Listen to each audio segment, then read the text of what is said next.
haddii aynu inagu isdillo ilaahay kama caabudi karno kama cabsan karno marka hadafkii oo ahaa maqsadkii shareecadu ay u timid arintii daruuriga ahaa ee shareecadu xaqiijinaysay ee ahaa in la badbaadiyo ruuxa muslimka naftiisa ayay ka hor imaanaysaa khilaafku ayuu ka hor imaanayaa colaadu arinta marka in la joojiyo waa waajib arinta in la joojiyo waa waajib ilaahay wuxuu leeyahay subxaanahu wattaqullaha wa aslihuu dhaata baynikum wa atiicu allaha wa rasuulahu ilaahay wuxuu leeyahay war ilaahay ka cabsada idinka dhexdiina wixii khilaaf ah ee mushkilo ah ee idinka dhexdiina soo kala dhex galana islaaxiyo oo xaliya oo dhameeya waa amar ilaahayna ateeca haddii aad mu'miniin tihiin waxaynu nahay dad muslimiina oo mu'miniina inaynu isdilka joojinno oo aynu ka wada hadalno oo aan heshiinno oo aan u diyaar garowno heshiis oo aan wax walba ku bixinno oon heli karno sidaynu u heshiin lahayn waajibay in aan heshiinno waa farad innaga nolosheenna adduunka ayaa ku badbaadi mideenna aakharana way ku badbaadi nabad baynu u baahannahay nabadda aan ka shaqayno qof walowba nabadda ruuxii ka shaqeeyo miisaanka aakhara ayuu ilaahay kugu dari ruuxawna colaad ha ka shaqaynin ruuxawna isdil ha ka shaqaynin ruuxawna khilaaf ha ka shaqaynin ilaahayna waxaan weydiisanaynaa in uu noo soo ururiyo caqligii noo soo celiyo masaalixda noo keeno colaadda uu naga damiyo ilaahay taasaan weydiisanaynaa waxaa aad ii saamaynaysaa intan oo cuqaal ah oo culimo ah oo maanta isu timid oo waxaan ka hadlaynaa uusan ahayn inaan ummadeennii aan horumar u horseedno ay tahay inaan dhiiggoodii kala joojinno waa arrin aad u adag weeye inaan dhiig inaan kala joojinno aan ka hadalay waa arrin aad u fog weeye waxaan nahay muslimiin muslimna allah subxaanahu wa tacaala wuxuu ugu talagalay inuu noqdo qofka ugu caqliga badan dadka inuu noqdo waa kayisun fatin waa qofka ugu degdega badan xagga maxaa yahay haleelka umuurta kulligeed qofka ugu degdega badan inuu noqdo weeye waa qof mar walba ka shaqaynaya khayrka u horseedaya ummadda inuu ahaado weeye qadiyadaan u fadhino suurad baa min awaliha ilaa aakhiriha aan wax kale ka hadlin baa jirta qur-aanka suurat alxujuraat kulligan waan wada aqrinaa marka ugu horaysa ilaahay subxaanahu wa tacaala si sharaf badan buu inoogu dhawaaqaya markaa wuxuu yaa ayuha aladiina aamanuu yaa ayuha aladiina aamanuu waa tashriif ummaddan la tashriifinaya weeyaan kadib baa ta'diib laynoo samaynayaa kayfiyadii aan nabiga calayhi salaatu wasalaam aan ula tacaamuli lahayn bacda mamaatihina sunnadiisii aan ula tacaamuli lahayn aan u noqon lahayn kuwa ilaahay ka cabsada ikhtibaar in layna siiyaa maxayda maaragtay ayaa laynoo samaynayaa ruux walba waxay dantu ugu jirtaa kulligeen inagoon mid laga reebaya uusan jirin dantu waxay inoogu jirtaa nabaday dantu inoogu jirtaa walaaltinimaday inoogu jirtaa diinteenno inoo ilaashan bay inoogu jirtaa diinteenno maxayda maaragtay inoo faaftay inoogu jirtaa laakiin marka ay nabad la waayo dhaqaalihii baa burburay amnigii baa burburay waxaa burburay diintii baa burburtay wax walba oo dhan baa inaga burburay ilaahay markaa ilaahay caqliga inoo soo celiyo ilaahay waxaan ku weydiisanaynaa dhammaantayo inaad qalbigooda isu hagaajiso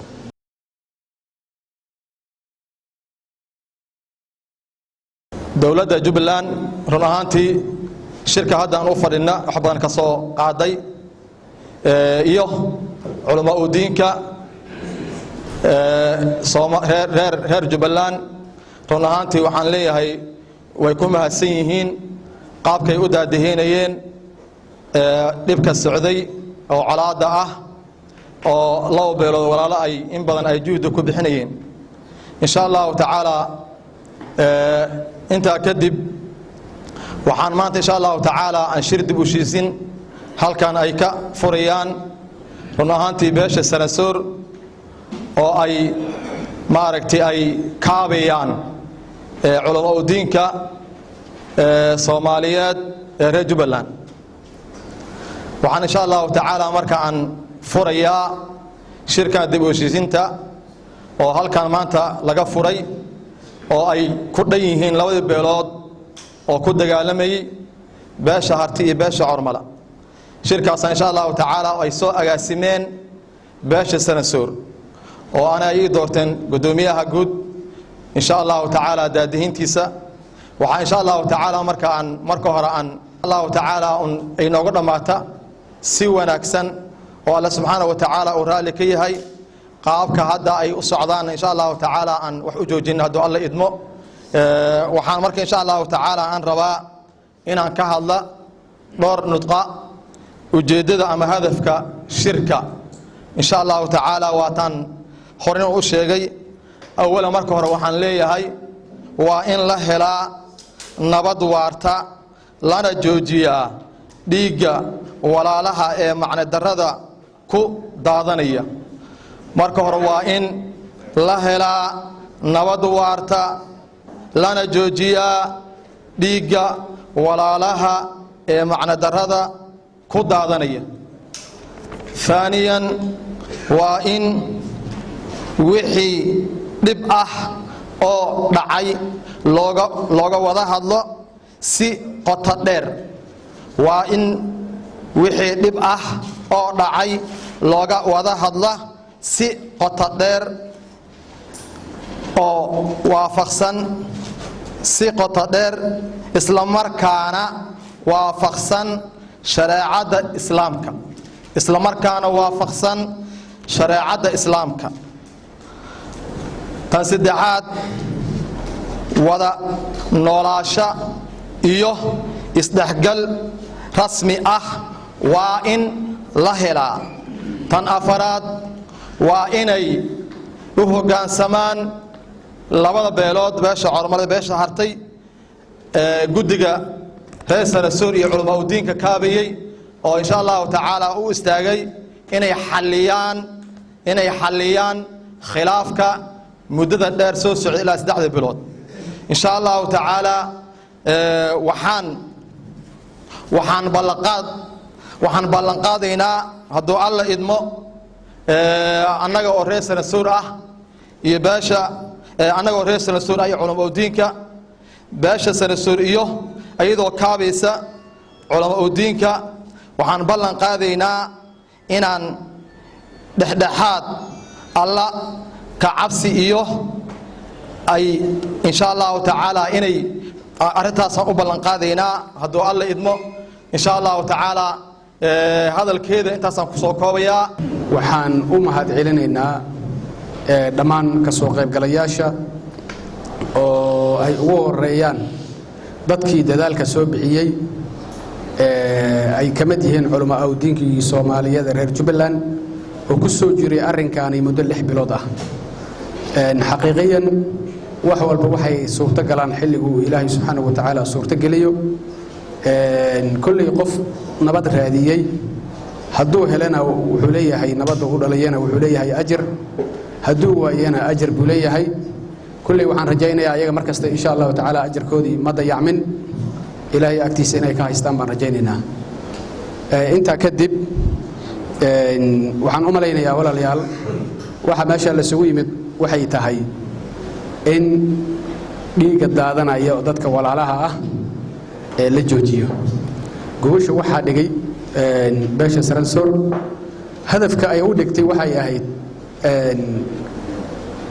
dhibaatada jirto oo ka dhaxaysa labada walaalo oo deegaanka oo dariska ah oo wada nool in nabad loogu soo dabaalo dhiigoodana si macna la'aan u soo ku daadanan beeshan Sanasoor waxay gobashaan u dhigtay walaalaha in badan bay dagaalamayeen waa mataqaanaa dagaalkooda wax badan culamo diin iyo dhaqanba uu ka soo qayb galay wixii way dhammaan waayeen inaan bal annaga isku tijaabino haddii ilaahay idmahayo oon dhex galno annagoo la kaashanaynaa culammaa diinkii hore u galay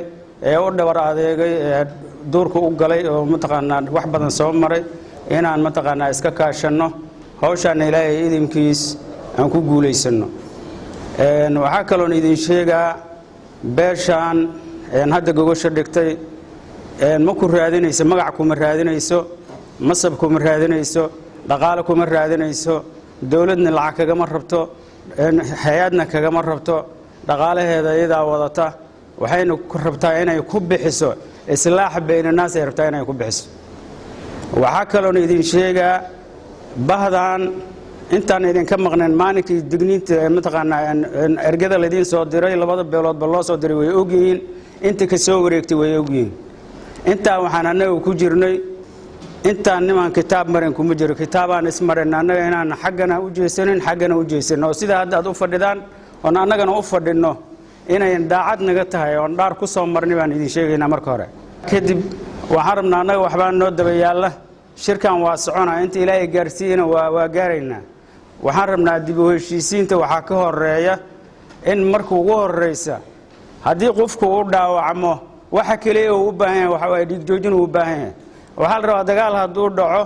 waxa ku xigaa waxay tahay in horta marka ugu horeysa xabad joojin la sameeyo markii xabad joojintaas lagu dhawaaqo ee miidiyaha maanta ay gasho haddii ilaahay idmo fadhigan waa inoo ballaaran yahay haddaanan kala dhiman waa wada joognaa laakiin marka ugu horeysa waxaan rabnaa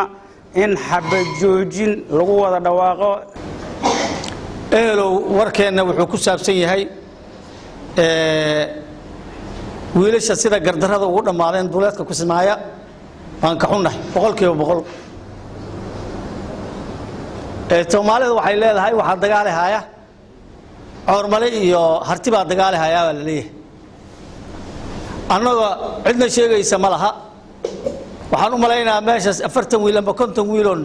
ama abti u nahay ama aan adeer u nahay kuwa annaga hadda ibtaayna ka soo dhacay ka fiicnaayo labada beelood ay kala dhaleen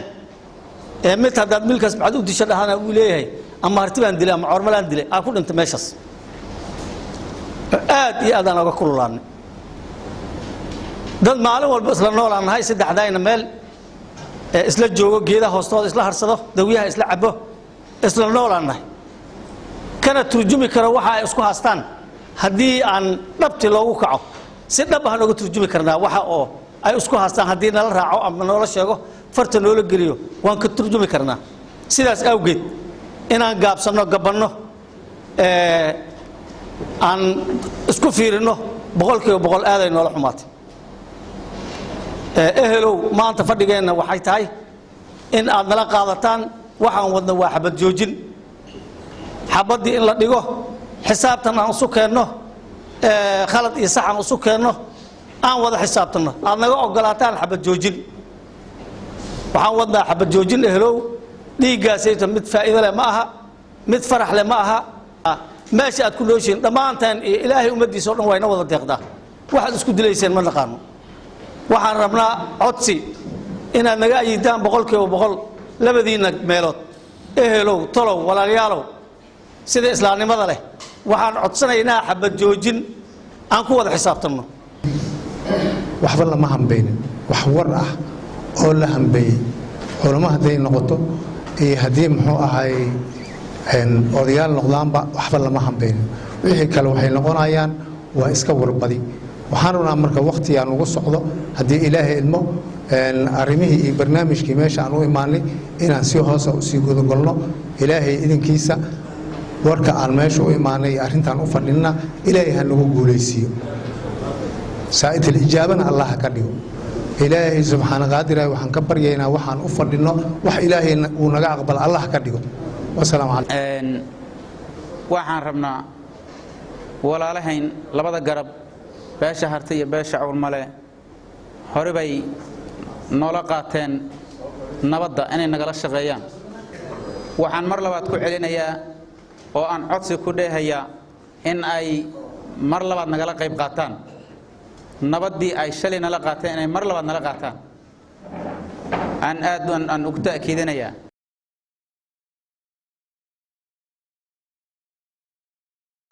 beesha Saransoor oo shirkan daadihinaysa culimo awdiinka muddo badan ku soo jiray ma una soo dhabar adeygay labada beelood oo maaragta xurguftu ka dhaxaysay oo dagaalku ka socday dhammaantood waxaan ku salaamayaa salaanta islaamka assalaamu calaykum waraxmatullaahi barakaatu intaa kadib kulli ummadda halakan isugu timi oo islaamka ah oo maslaxada u timi kulli waxaan u rajaynaynaa ilaahay inuu dambi dhaaf weyn siiyo intaa kadib labada yada beelood oo dirirayay waxaan kula talinayaa waa isku dhiboonay dhibaato arlada ka dhacday islaam baa maanta ina dhex fadhiya islaamka ina dhex fadhiya aan u dhagan nuglaano aan nabadaynu qaadanaana inagay dan inoo tahay waxa dadkaas oo dhan u xakaarayaana waa inaga danteen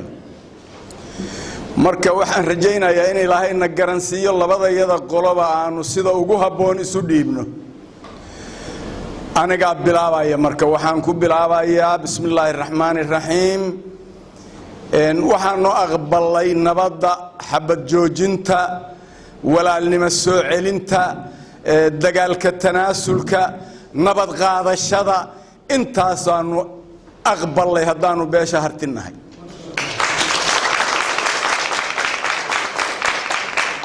walaalahayana waxaanu ka filanaynaa sidoo kale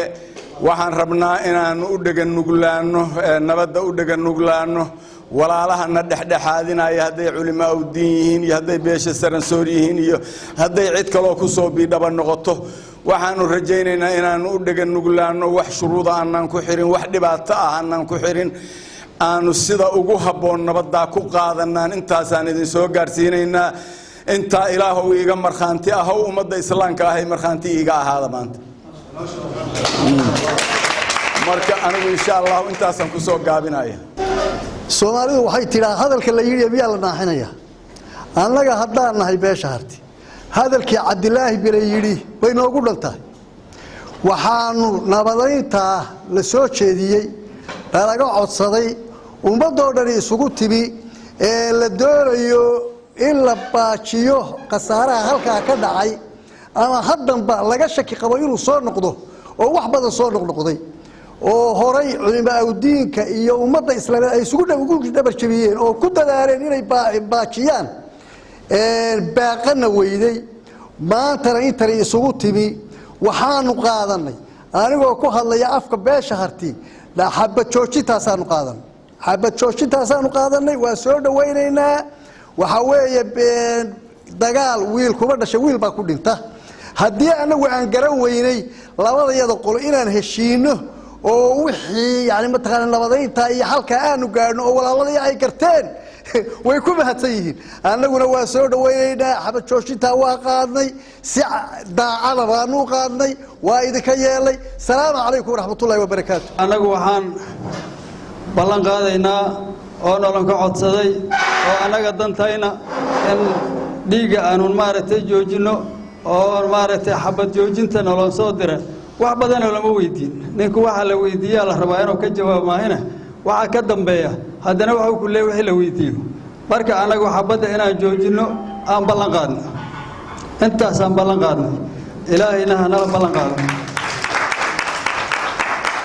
wixii ka dambeeyana waxaan diyaar u nahay wixii loo soo jeediyo inaan iyagana ballan qaadno tanoo kaleeto anigu raacsiino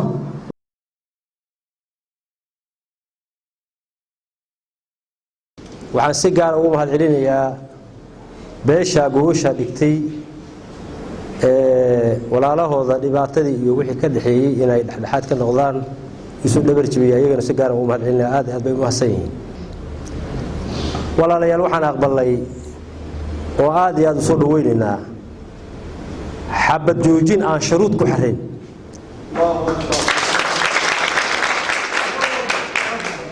anagoo afka beesha Coormal ku hadlaya beesha Coormal waxay ummaddu ku taqaanay beel nabadeed shaydaan baa dalka galay dhibaato badan baa iska timid waxaan u maleynayaa kuwa aan dagaalmayno walaalaanahay dadku waa isugu dhownahay dagaalka aan diranay cid wax ka faa'iido ma leh iyaguna waxba kama faa'iidin anu waxba kama faa'iidin